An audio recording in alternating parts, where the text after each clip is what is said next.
Going. We're going to Feldman's in Liberty. Why? Getting baby chicks. Yay! Well, we were, because we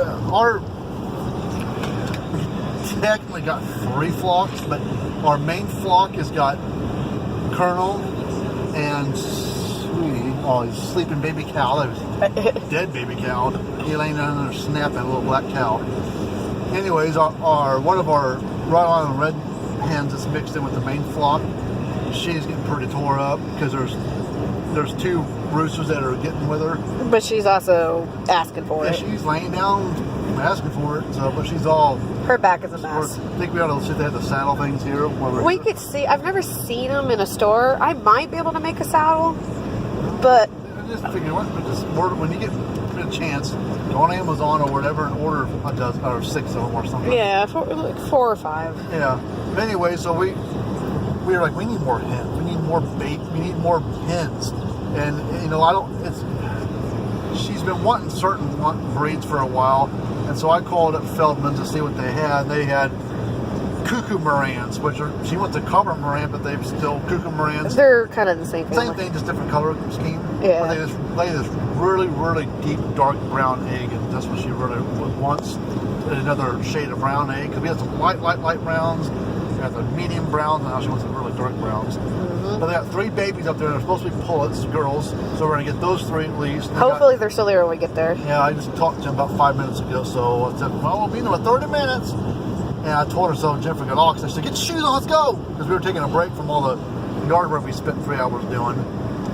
And so we're going to head down to, we're going to go through Mosby and head up to Liberty. And then they also have Easter eggers, black Australorps, buff Orpingtons. They have Cornish hens, which I don't want. And those are just meat birds. Yeah. They live a couple years and they die on their own anyways. All right, wait, real quick. I'm going to pause you. Farming Simulator. What is it? What is it? Farming Simulator. Oh, that's a cultivator with the fertilizer thing on there too. So he sprays, fertilizes the ground while he's dumping his seeds or scraping up the ground, so you can tell where he's gone at. Yeah. We learned that from Farming Simulator, the video game. It's a video game we've been kind of halfway playing. It was a freebie download on PS4 Network. I was like, oh, what the hell? Waste time. It's fun. It gets sweat, but it's it is what it is. A little video game, but I haven't played it in like 2 or 3 weeks. But it was fun to fool around with, and you learn a little bit about what things are and how they work. I mean, it's nothing that you're not going to learn that then go out and be a farmer right off the bat. I mean, there's a lot. Plus, those things are expensive. A couple $100,000 for some of that stuff. Yeah. But anyways, she was quizzing me. But Blue Jay. But that's what we're headed to. We're headed to We're gonna go get babies. baby chicks. They need some feed. We've got the water, of course. And We got bedding. got bedding. Oh, huh. I saw that. It all gated up like we're going to like garage sale stuff. I don't know. Or maybe they're letting the kids play around in there. Yeah.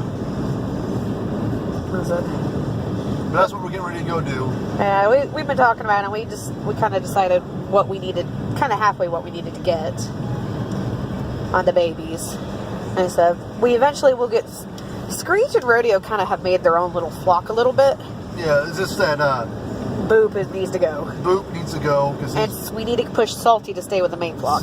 Yep, persuade him to stay over there and start laying with them at night. Well, what we could do is tonight. Because block it also? No, tonight when we go, when it gets dark, go out there, see where he's at. If he's in with the... He's usually in with the okay. home flock. Well, we'll grab him and stick him in with the main flock so he wakes up with them.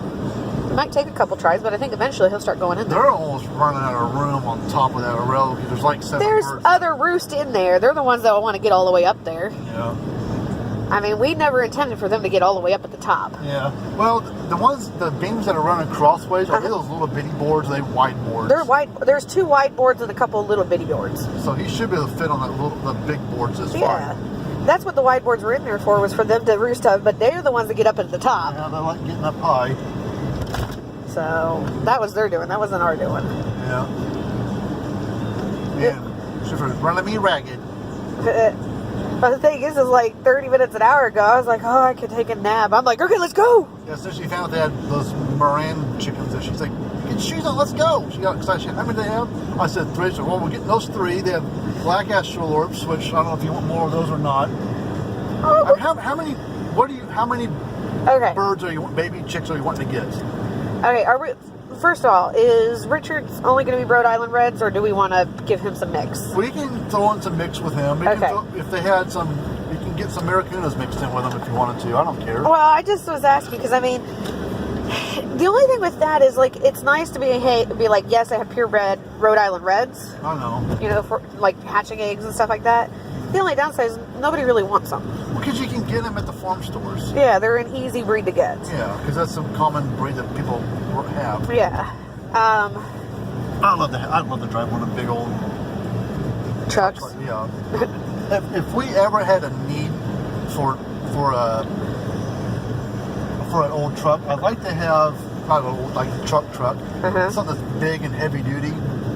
I see like old like semi-truck, dump truck looking things from like the 60s and 70s in people's driveways and yards and stuff. Whether they run or not, I have no idea.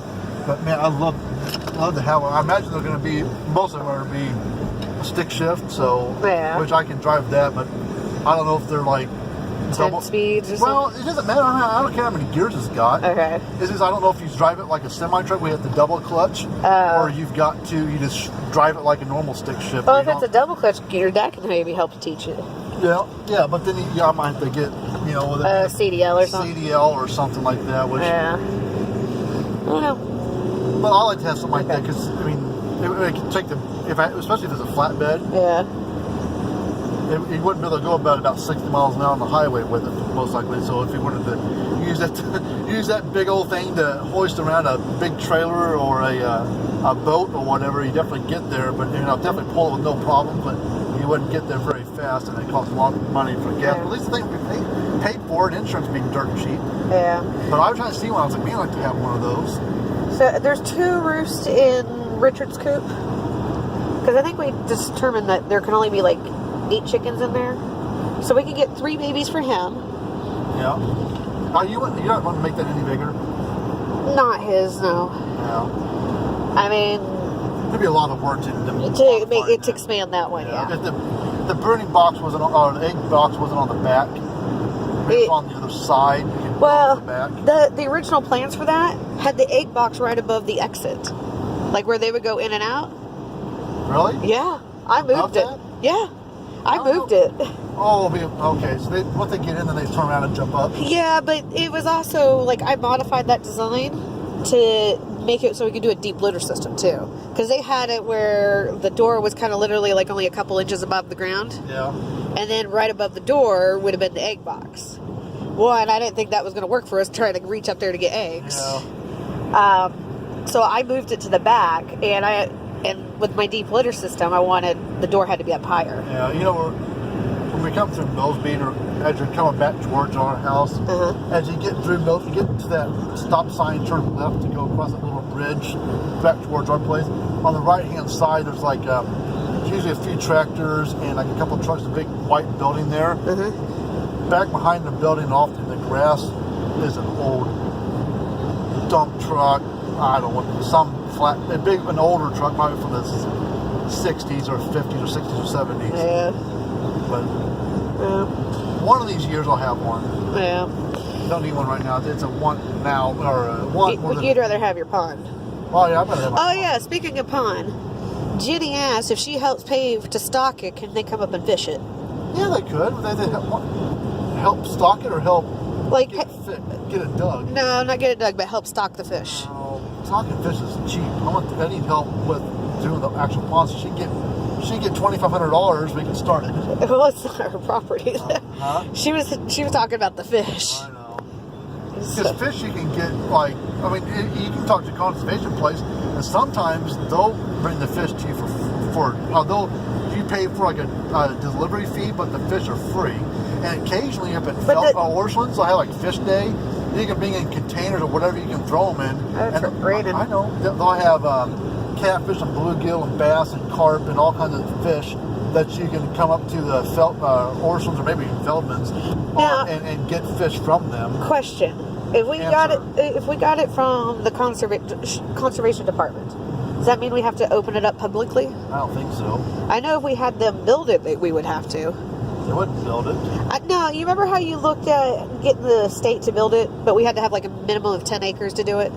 Yeah, minimum 10 acres, or it had to help with like flood control. Okay, well, if you get them to do it, it becomes public property. Like you own the land, but anybody can come up and fish it.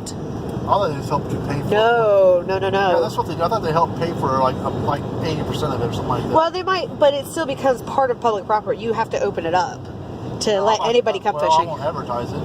I know you won't advertise it, They but won't come and do it anyway, so it doesn't matter. I know, but I didn't know if that counted for the fish as well. If you have them stock fish, does that open it up publicly? So I don't know how all that works. I don't know if you have a. I don't know how all that works. Well, I've never looked into it. we need to get the pond dug and get it filled before we start putting fish in it.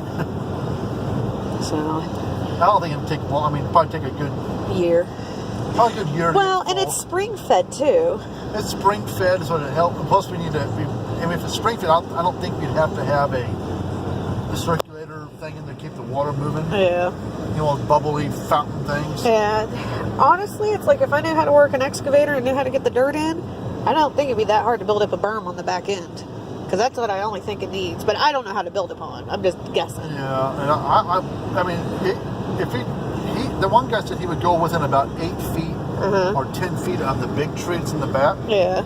And so he'd go within about 10 feet of that. And then he would, he called it the toe, I guess where it comes together at a point, would be over there by where, kind of, not real close, but in that direction. Maybe close enough to the, where the gun range thing is. Yeah, the 75-yard target. Yeah. 50-yard target. Oh, that one. That's where it would come towards that area. So, which I don't shoot that much anyway. So yeah, I don't. Well, I mean, even then, it's like I think we get more use out of the clay pigeon shooter than they do anything else. You know, I don't have a rifle to take shots at. I know, but like the few times that we've had people coming over shooting and stuff. Yeah. I know about a year ago I wanted to get a 22. Well, because of the coyotes. Yeah, but now I'm just like, yeah, I'm okay. Yeah, she went 22 because she could shoot that one, pretty easy. But we built that fence and everything, 6 feet high, and we haven't had any problem with coyotes. I mean, besides that one coming through the yard that one day you said you saw. Yeah. I haven't seen one since. I've seen about 3 coyotes on the property the entire time we lived there. And you guys saw. I saw one. One, and that was when we had the barbecue. We weren't officially moved in, but we had closed. That was either a coyote or a fox. I saw the outline of it. Yeah. And it came right down by like the retaining wall by where the dogs run around. Yeah. It came right down there, and then when it saw us, it ran up the hill. Yeah. No, when you were in the hospital last year, and I wasn't able to stay there with you because I had to go home and take care of the dogs because my parents were out of town. Yeah. I came home and I had my lights on bright, pointed towards the back end, and kind of close to where I saw the other one the other day. I saw 2 sets of eyes. I'm pretty sure they were coyotes. Oh, yeah. They were looking at me, and then they turned and ran off. Then the other day, or a couple weeks ago, when you heard me honking the horn, that was definite coyote. He was coming up the hill towards the back of the shop building. Yeah, like he was on the other side of the dip. I honked. He started turning around, and when I honked my horn, he ran away. He's like, I'm getting the hell out of here now. So, but I mean, we haven't lost chickens to predators, so we're good. Yeah, we only had 2 chickens die, and that was both from illness of some sort. Yeah, we don't know exactly what was wrong with them, but none of the other chickens got sick, so it wasn't like a contagious thing. Yeah, so I don't. Spicy confuses me because I know she started having diarrhea and stuff, and I dewormed them and everything, thinking that was going to fix it. And she started acting like she was feeling so much better. I know. Then, like 2 weeks later, she got real sick and died. Well, she didn't even show signs that she was sick. It was just one night it was cold. We went out there and she was gone. Well, I found her. Yeah, you found her, but it was like she was fine the day before. It wasn't acting sick. Yeah, I felt bad because she was kind of staying off on her own in the run, and then I don't know what rooster it was. I think it was Screech. He kept trying to get her. Well, he got on top of her, and she was real weak and sick. And I felt bad. I'm like, God damn it, leave her alone. Let her recoup. Yeah. He's like, no, I want to mess around. Yeah, and then Brahma Mama, I honestly think Brahma Mama had a genetic thing. The only reason why is because if it had been a respiratory infection, like I kind of originally suspected, one, she didn't have a lot of the symptoms. The only thing she had was she had lost weight and had a purple cone. Yeah. But the others should have gotten it, and they never did. Yeah. And it was something else. And the purple cone is a sign that poor circulation. You know how they say sometimes chickens have heart attacks? Maybe she did. I mean, she's awful weak and lightweight. I don't know. I mean, I'm not exactly sure what was wrong with her. But it was just like we found her one day not feeling good, and then within 24 hours she was gone. Yeah. But, you know, it happens. Yeah. It's part of having animals, you know. Especially poultry, livestock type things, and things happen. Believe me, they don't all live forever. I mean, all the others are doing pretty good. I feel sorry for Louise, but Louise isn't really sick as much as she just needs to let the boys get away from her. Those boys are doing that to her. I know. Especially I didn't realize it was bad. I didn't either. But Colonel's doing it worse because he's got longer talons. Yeah. His are as long as my freaking thumb. Like for camera purposes, we knew that she was having like some issues with them, and I kept saying I was going to get this out. I kept getting them. Well, she was in the egg box, and when they're in the egg box, they're real kind of tame. Like they don't run from you. They just kind of ignore you. And so I was checking her back out, and I found some kind of deep scratches on her, like some blood had been drawn, and she just looked really rough. Yeah, her neck was kind of messed up because they grab a hold of them by the back of the neck with their beaks, pull them down with their. It's like a big lion tigers do to their female. They roughhouse them. Yeah, the only reason we haven't pulled her is because she is still acting completely normal. We think if we just kind of spray her down with some medicine to kind of keep her, like help her heal, and then put a saddle on her, I think that would be enough to kind of heal her up. If she starts acting sick, then we'll pull her, but I don't really want to like disrupt her social standing right now. Yeah. So, because that's the downside of pulling her and keeping her by herself for like a week. Yeah, they mess us up. They forget that she was ever there. You put them back in and they pick on her. Yeah, I'm gonna have to stop the video. My phone's saying it's about to die, which it's weird because it was like fully charged. All right. All right. Well, we're almost.